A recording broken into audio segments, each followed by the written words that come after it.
está en el centro del debate. ¿Qué va a pasar? ¿Qué viene para el Poder Judicial? Vapuleado, insultado, denostado desde el poder, desde Palacio Nacional. Trabajadores entraron en paro el lunes pasado. El miércoles se unieron jueces y magistrados. Defienden lo que consideran justo. Aseguran que no solamente no se les escuchó, sino que se burlaron de ellos.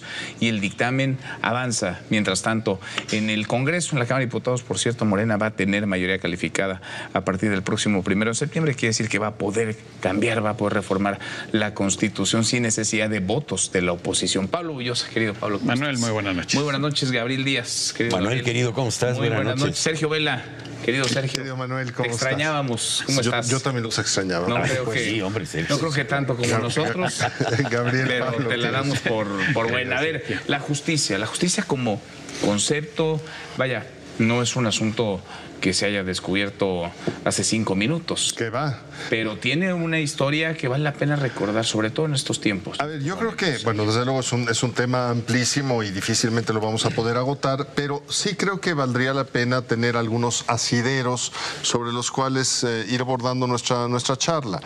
En primer lugar, la justicia filosóficamente se ha considerado una virtud, desde la filosofía platónica, pasando por supuesto por San Agustín, Santo Tomás, etcétera, y se han construido infinidad de teorías, pero hay 2 puntos que yo quisiera traer a colación. En primer lugar, que la justicia, los romanos la definieron como la voluntad constante y permanente de dar a cada quien lo suyo, dar a cada quien lo que le corresponde. Esto parece ser una definición un tanto simple, y quizá lo sea, pero en la simplicidad hay una profundidad extraordinaria. Ese ius sum cuique tribuendi, dar a cada uno lo que le toca, no es una tarea fácil. Entonces, ¿quién debe dar a cada quien lo que le corresponde? ¿Quién detenta el poder?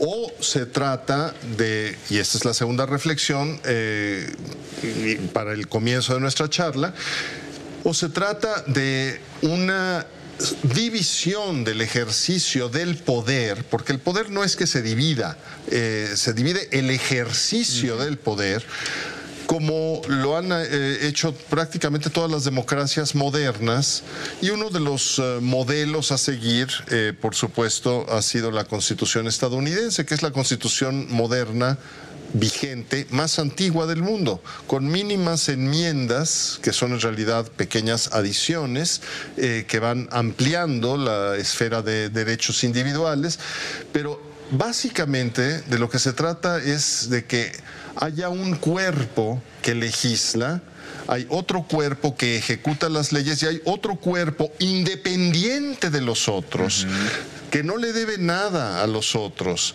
y cuya actuación no debe ser denostada por los otros, que dice si lo que el uno hizo se ajusta a una constitución y si lo que el otro hizo se ajusta a la legalidad, y dar a cada quien lo suyo. Sí. Pero estamos viviendo una época en la que uno de las ramas del ejercicio del poder, si no es que 2, están haciendo denuesto de la otra, simple y sencillamente porque no hay simpatía con respecto a las resoluciones dictadas. Esto no significa que los procedimientos para integrar un poder judicial sean perfectos o sean incólumes. Una vez que se llega a uno no se puedan discutir cosas. Hay mucho que siempre se puede discutir, por supuesto, y se puede ajustar. Pero desmantelar todo para subordinar o tener políticamente subordinada la integración del poder, que debe mantener una neutralidad para dar a cada quien lo que le corresponde, me parece de una gravedad extraordinaria, porque, y te diría sin precedentes. Sí, porque lejos de aproximarnos nos aleja de la justicia, Gabriel. Absolutamente. Recte judicaste. Sí, en efecto, no, es una cuestión tan antigua, buscar el equilibrio en la convivencia social. Hasta las primeras reflexiones más sistemáticas, en efecto, yo me remonto nada más hasta Platón, que en efecto lo que él llama es una virtud a la justicia, es una virtud, fíjate tú, no es una cualidad ni otra cosa. Incluso Platón la pone, como él dice, por encima de la opinión, por encima del dogma, hasta incluso por encima de las leyes, ¿sí? Es una virtud que tiene que ver no con los apetitos, sino con ese espacio que menciona muy bien Sergio, desde donde se determina qué le corresponde a cada quien, que por definición pues tiene que ser un espacio mínimamente neutral, ¿no? No tiene que estar dominado, ni por, insisto, la redundancia, ni por el dominante ni por nadie, sino que está depositado en este otro espacio, ¿no? Después ya en las formas constitutivas liberales, digamos más modernas, ya se habla abiertamente de la separación de poderes, ¿no? En donde, en efecto, está el que hace las leyes, el que las ejecuta, pero el que vigila, ¿sí? La ejecución de esas leyes, es decir, no legisla, ¿sí? No interviene, pero sí es la última voz en determinar qué es lo que dice en justicia, es decir, en dar a cada quien lo que le corresponde, ¿no? Entonces, cualquier perversión de este equilibrio rompe con el equilibrio social.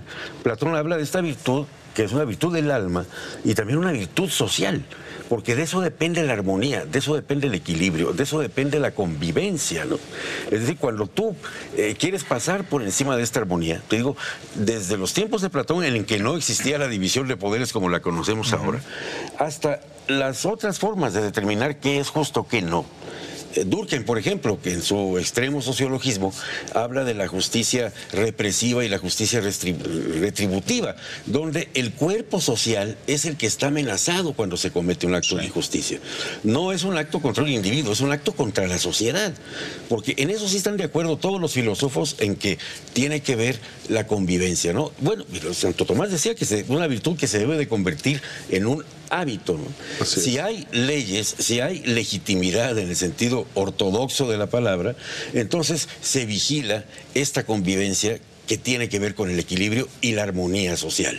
Tiene toda una historia, por supuesto que tiene ahora un contexto el que estamos viviendo, pero tendría que haber también, y lo hay, o tendría que existir, digamos, un piso, una base para quién está calificado para dar a cada quien lo que le corresponde, quién está calificado, quién tiene esa preparación, quién cumple con ese perfil para erigirse como juez y poder determinar, porque se juega la libertad, la vida de una persona. Vaya, son asuntos no menores, no claro, pueden resultar de una tómbola como se quiere o se está planteando. Quien tenía una idea muy clara de esto era cuando era miembro de la Corte Suprema, el juez Saldívar, que sabía perfectamente que los jueces necesitan eso que tú estás mencionando, una preparación.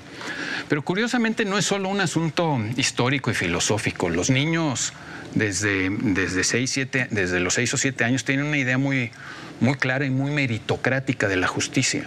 Se observa cuando juegan que los niños no creen, por ejemplo, que las cosas deben repartirse, los premios deben repartirse de manera semejante. Se dan muy claramente cuenta que los que tienen más mérito deben obtener más y los que no han contribuido a algo no deben obtener tanto como los que han contribuido. Y esa idea de la justicia, que insisto, puede ser, pues es un tema filosófico muy interesante, pero lo podemos reducir a algo muy simple. Cuando tienes un conflicto con alguien, cuando hay una competencia deportiva, por ejemplo, que están en conflicto dos equipos, pues lo que se requiere es un árbitro neutral. O sea, ¿qué legitimidad tiene un equipo que gana cuando el árbitro es parte de la plantilla de ese mismo equipo? ¿Me explico? Eso es lo que yo no entiendo de la gente que, bueno, pues hay quienes no saben perder, pero los que no saben ganar ya me parece demencial. Porque la legitimidad se obtiene así. El triunfo legítimo es cuando hay un árbitro imparcial. Eso es lo que te da legitimidad, la imparcialidad del árbitro. Sí, y esto lo entienden hasta los niños. Pablo, pero llevamos ya un buen rato cuestionando la legitimidad de los árbitros. Es decir, llevamos escuchando un discurso político en que lo primero que se cuestiona es la legitimidad del árbitro. El ataque al árbitro. Ya no, a ver, en una justa deportiva yo creo que pocos insultos puede haber mayores que decir árbitro vendido, ¿no? Sí, Quiere decir que sesgó su decisión, que perdió su ecuanimidad, perdió su objetividad, y ahora resulta que a priori se denuestra a los árbitros como si sirvieran a intereses oscuros, simple y sencillamente porque no gustan las decisiones. Al perdedor nunca le gusta la decisión del árbitro, pero un buen perdedor, una persona civilizada, pues evidentemente acata esa resolución. Pero también un buen ganador. También es a lo que iba. O sea, pero si un buen perdedor es señal de civilidad, un buen ganador es señal de madurez, civilidad, de orden en una sociedad. Pero lo que está jugándose en este momento, lo que se está discutiendo es la idea de un orden por encima de una justicia. Y esto es peligrosísimo, porque en la historia del pensamiento jurídico es una dicotomía que siempre está en tensión. Y la gente muchas veces no ve, hasta que no le afecta en carne propia una decisión injusta, no ve que el orden puede ser injusto. Hay muchas personas que optan por menguar los derechos en aras de un orden. La gente no gusta, a nadie le gusta vivir en el desorden social. Sin embargo, el orden no debe estar por encima de la justicia, y el orden no es simple y sencillamente el que alguien mande y diga así van a ser las cosas. Tiene que haber quien diga qué es lo justo y qué no es. Pero ha intervenido, como estaba diciendo Pablo, en las decisiones que te atañen nada más a darle a cada quien lo que te... El dogma, del cual decíamos hace un poquito, Platón decía que la justicia debe estar por encima del dogma. Cuando tú pones el dogma, tienes una convicción, entonces orientas tu sentido de la justicia por el lado que tú lo quieres y no aceptas, ¿no? Una resolución en contra, no aceptas un juicio que no sea a tu favor. Es decir, ese sentido de la neutralidad se pierde cuando el dogma precede a la justicia, ¿no? Claro, si tú actúas con un dogma premeditado, no hay justicia posible. Y ahí empieza a descalificar a los jueces y empieza a descalificar a todo aquel que no está de acuerdo contigo. Claro. Entonces ya tienes tú tu propio sentido de la justicia, pero no es aquel que va en abono de la armonía social, ¿no? El propio Maquiavelo decía que el príncipe tiene que tener virtud, es decir, esta virtud precisamente de saber administrar, ¿no? No solamente virtud en el sentido de valor, sino que sepa leer su realidad y sepa distribuir para guardar ese equilibrio, porque lo peor que puede temer un príncipe es que se amenace ese equilibrio y venga un desajuste social que viene casi siempre por la no observancia de la justicia. Pues por la ilegitimidad. Ahora, el propio Platón, en el primer libro de la República, discute un par de ideas de la justicia que siguen lamentablemente muy vigentes hoy en día. Y el primer libro de la República está dedicado a refutar dos ideas. La idea de que la justicia consiste en hacer el bien a los amigos y el mal a los enemigos.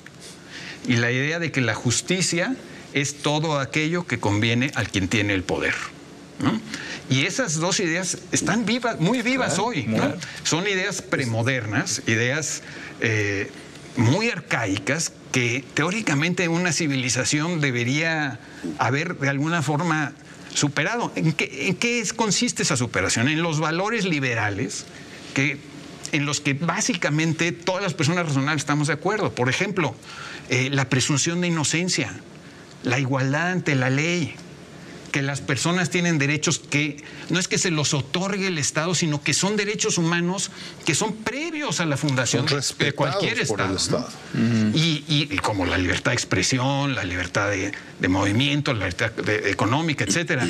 Entonces, estas son las cosas que ahorita están en riesgo. Esa idea moderna de la justicia, donde haya presunción de inocencia. Lo vemos, de hecho, en muchas iniciativas que están ya aprobadas o en camino de ser aprobadas, donde ya desaparece la presunción de inocencia. Eso es gravísimo, gravísimo. En lo que averiguo. Claro, ¿quién va a defender tus derechos humanos si no hay un organismo autónomo, si no hay jueces imparciales? Cuando el Estado quiera aplastarte, y muchos de los que están hoy en favor de las reformas que estamos promoviendo el régimen, van a acabar por ser víctimas ellos mismos de ese Estado, que se los va a comer porque no hay defensa. Decía Rawls que teníamos que tener hacer este velo de imaginación, de imaginarnos que todos podemos estar en una situación distinta a la que estamos. Los que hoy están en el poder pueden estar en la oposición y van a padecer un poder completamente aplastante. Y es lo mismo que sucede cuando se discute, por ejemplo, en materia de derecho penal, que la gente piensa que se está protegiendo a delincuentes porque tienen derecho a una defensa justa, sí. y la gente, a ser escuchados, ¿no? Bueno, pero es que todos podríamos caer en la acusación, todos podríamos ser acusados, sí. Todos podemos padecer una injusticia. Y claro, Platón se refiere también a la justicia como la suma de las demás virtudes, de la fortaleza, sí. de la templanza, de la sabiduría. Sí, entonces, todo eso forma la justicia. Y a mí sí me parece realmente importantísimo que estemos discutiendo estos puntos, porque de veras la vivencia de la justicia está muy lejos de la cotidianidad. Pero cuando realmente se afectan los derechos de los individuos, y en cualquier momento se empiezan a afectar cuando la justicia o los aparatos que administran la justicia están subordinados por X, Y o Z al poder. Pero la lógica del poder un día todos sabemos hacer justicia, también como el rey hebreo. La hizo Sancho el Escudero y el villano Pedro Crespo. Eso está muy bien. La tiranía la define Montesquieu exactamente como la fusión de esos poderes de los que han hablado, ¿no? La fusión del Ejecutivo, el Legislativo y el Judicial. Eso es la definición clásica de lo que es una tiranía. Porque entonces ahí ya la ley no vale nada. No hay defensa contra los poderosos. No hay defensa, no hay contrapeso, ya no hay tampoco independencia ni autonomía. Gracias, Pablo, muchas gracias. Manuel. Gracias, Manuel. Muchas gracias, Gabriel. Sergio, bienvenido de vuelta. Sí, gracias, muchas gracias.